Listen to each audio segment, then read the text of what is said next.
Non, a GAL, que preside a Asociación Galega da Lingua, son Alexandre Menos Campos, el presidente, está aquí apoyando a todos os empleados públicos que se empeñan los ciudadanos de Israel. É unha medida absolutamente golpista, desnecesaria, que non vai para na liberdade de idioma, vai contra todo o povo galego. E por que vai contra o povo galego? Se temos unha pequena vantaxe comparativa, que é a propia lingua, que supón o 5% do PIB galego, o 5% do PIB galego, que é diñeiro nos petos de todas as persoas na vida. E se vai contra iso, estáse acentuando a crise.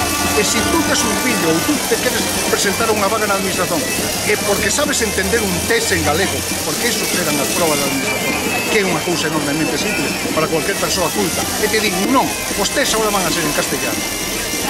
Estante quitando o valor diferencial que tes con respecto a un andaluz, con un madrileño ou tal. Están dicindo, señores galegos, fillos dos militantes do PP, señores que nos votaron, emigren, porque nos vamos a legislar non para Galicia, vamos a legislar para os de fora.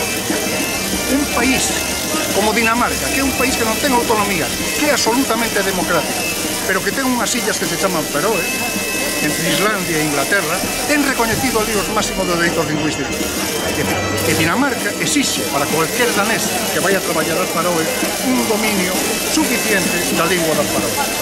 Hai unha directiva da Unión Europea do ano 92 sobre o traballo dos empregados públicos.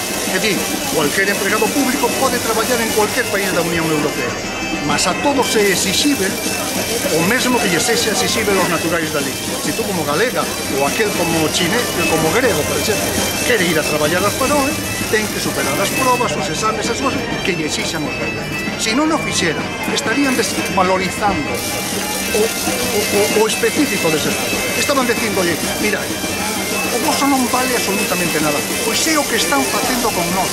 Un golpe onde dicen o 5% do PIB galego, ese diñeiro que supón a lingua, non vale absolutamente nada. Nós legislamos para Madrid. Por qué?